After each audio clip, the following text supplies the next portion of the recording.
Okay, so there's a war being fought right now for control of your screen. And this isn't some distant conflict. It's a battle that's going to fundamentally change how you think. Welcome to the AI browser revolution. So you might be wondering, where is all this coming from? Well, our jumping off point today is a really fantastic deep dive by IR4X. They're the ones who've mapped out this fascinating new battlefield for big tech. And this brings us to a pretty wild idea. Think about this quote for a second. The first two browser wars, they were huge public battles for dominance. This third one, it's happening almost silently. And the impact? Oh, it could be way, way bigger. So what's really at stake here? This is not just about which icon you click on your desktop anymore. The whole battleground has shifted. It's moved from your screen to inside your head. They are not fighting for market share. They are fighting for your cognitive real estate. This new idea really captures that shift, doesn't it? Moving from simple access to active intelligence.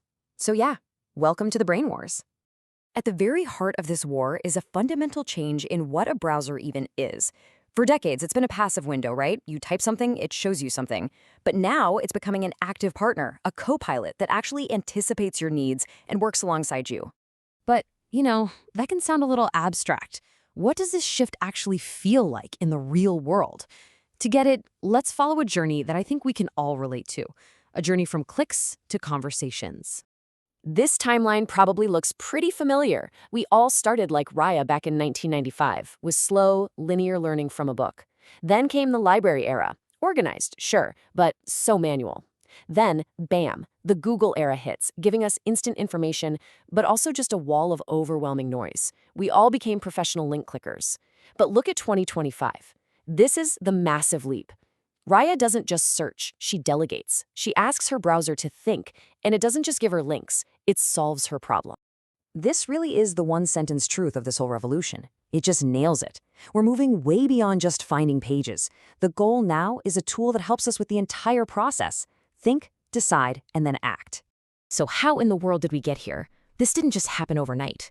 It's really the story of a few previous wars that shaped the very screen you're looking at right this second.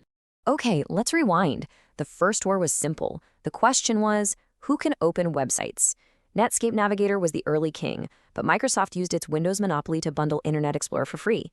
And game over. The big lesson there? Distribution is destiny. Then came the war over speed and standards.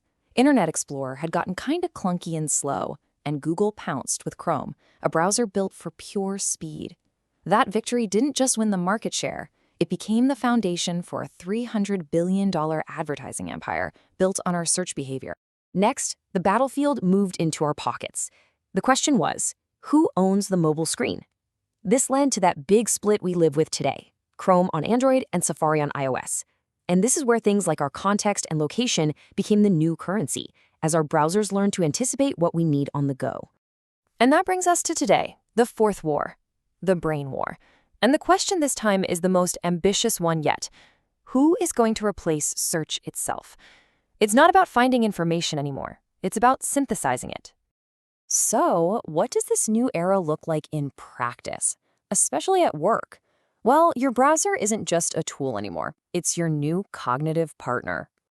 Just look at this before and after.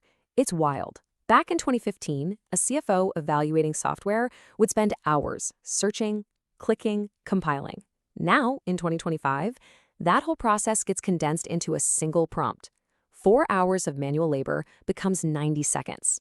The browser does all the legwork, from summarizing to benchmarking to even drafting the final memo. And here's a crucial point. Just calling this a productivity gain kind of misses the mark. It's so much more than that. It's cognitive leverage.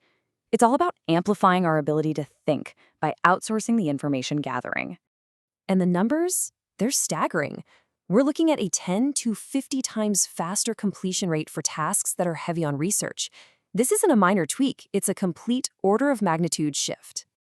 And of course, that kind of efficiency is driving a massive economic shift. The AI browser market is projected to just explode, growing at nearly 33% a year to become an almost $77 billion industry. This is not just a new feature, it's an economic reset. And that growth has consequences. Gartner is predicting that as we all shift from searching to just asking, traditional search engine volume will drop by a quarter by 2026. Yeah, that's right around the corner.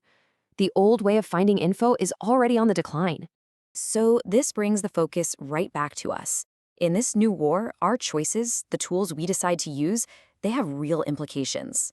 Your next click or your next prompt, it truly matters. This four-step evolution is like a blueprint for all knowledge work.